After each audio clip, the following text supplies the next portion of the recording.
Hey guys, it's Bree here at Blossom and Branch Farm, and today we're having a wreath party. I'm going to take you along on all the preparations, and I'm going to show you how to make your own wreath at home using fresh greens and also some foraged things from the garden. Get a bunch of your friends together, watch a great Christmas movie, make some wreaths, have some cookies. It's a really good time. Wreath classes are one of my favorite things to do here at the farm. You guys might know that we do a lot of workshops, and that helps us to basically fundraise for all of the projects that we do here that don't make money. Things like converting our grass to native prairie meadows and all those sorts of things where we don't really harvest and sell from them, unlike our annual field where we can harvest and sell from. A lot of these other restoration projects we have to fundraise for somehow. So we're going to be making some delicious treats today. If you want to watch the wreath bit of this, we're going to go ahead and jump right into that now. If you want to watch the recipes and the other stuff, just keep watching. For now, I'm going to start by grabbing my greens. Now I order in my greens from Oregon. I'll post my link down below for my source. And actually a box of 30 pounds of greens is only about $30, but the shipping is where they get you. So if you live close to an area where you can either get some from Christmas tree lots or you can get them in and you don't have to ship them, all the better. So we need our greens. I have a mix of cedar, princess pine, and also noble. And because noble is the most scented, and I love to have that in a wreath. And then I also have these wreath forms, and I like these wire ones. This is a 12-inch size, and you'll see when we build it out, it actually becomes quite large. A 12-inch is going to fit most front doors well without kind of overhanging the frame. And you can reuse these every year. I'm going to start by cutting my noble boughs here into little pieces. So I'm going to kind of try to do it so that it looks the most natural. So I'm cutting it here at a juncture. And what we're wanting to do is essentially make a bunch of little bouquets. So I'm going to start layering these piece over piece. So I've got 2 pieces here. I'm going to take one more. And now if you make these, if you keep these really long, it's going to be a much looser looking wreath because we're going to be attaching these here. So if you want a really large wreath, then keep these pieces longer. If you want a more small, petite wreath, then you're going to cut them a little bit shorter. I'm going to make a bunch of about 4 or 5 of these, stick them together kind of like this. And now I don't like to have any like this where it looks kind of sticky, so I'm going to just nap that off.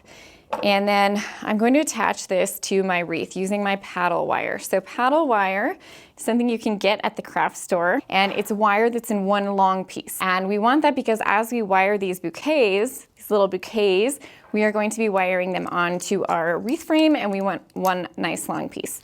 Now I'm going to incorporate some dried things along in this wreath. So I'm going to start by using some allium, and allium blooms are something that I love to cut because at the end of the year, they go to seed. And if I don't cut them and deadhead them, they go to seed everywhere. And so I do like to deadhead them.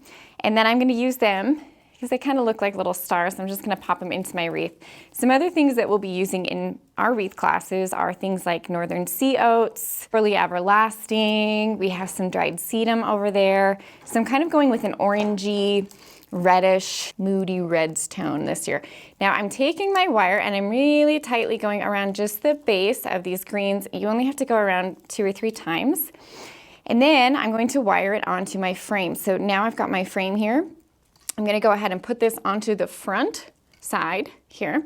And I'm going to take my paddle and I'm going to go around my frame to continue wrapping it on to my 2 or 3 times around is plenty. Now I have my first one on. I'm going to continue, so I'm going to make another bunch. You can incorporate different greens here. Again, I mentioned I have cedar. We have some other princess pine, and it can be really nice to kind of bring in some different greens and just make it look a little bit more custom made versus something that you get, you know, at your big box store down the street. Here's my next little bunch. I'll take another allium. Now some of these alliums I actually did a borax crystal treatment on. I'm going to show you those when we get to our oranges as well. But that makes them a little bit sparkly and extra fun. But I'm going to save those ones for the end because I don't want all the borax sparkles to fall off. If you are making borax crystals, keep them in a place where your animals can't eat them.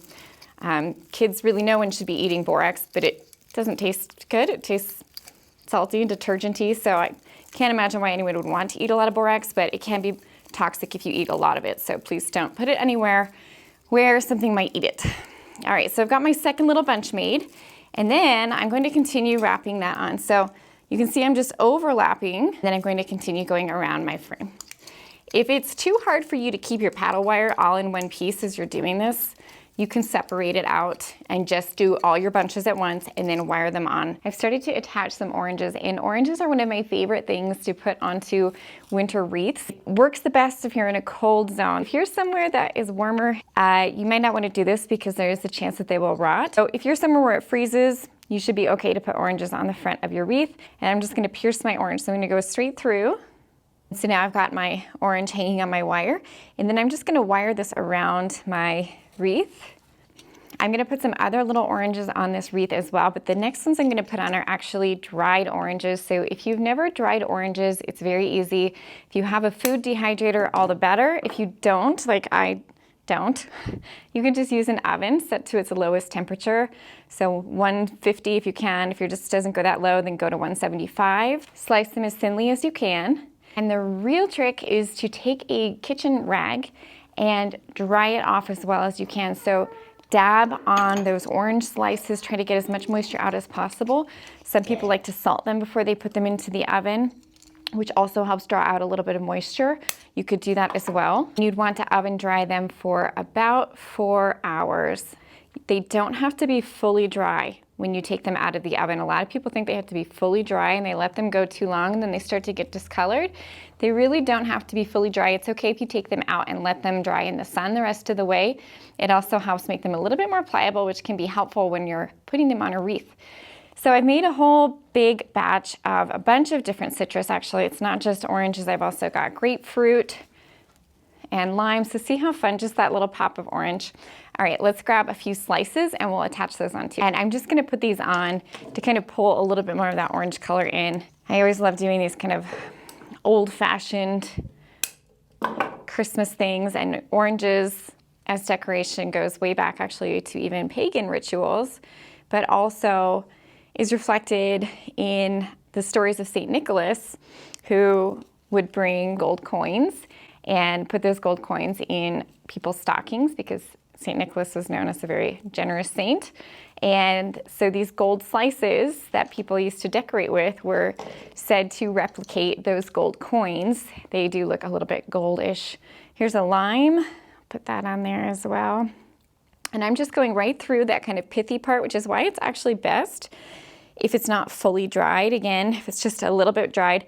And for this, I actually like to wire it because these are very light. I don't go onto the actual frame of the wreath. I actually go more onto the little pieces of greens because then I can place it a little bit more strategically and it doesn't get necessarily hidden down in the wreath. I like my ribbon to be long.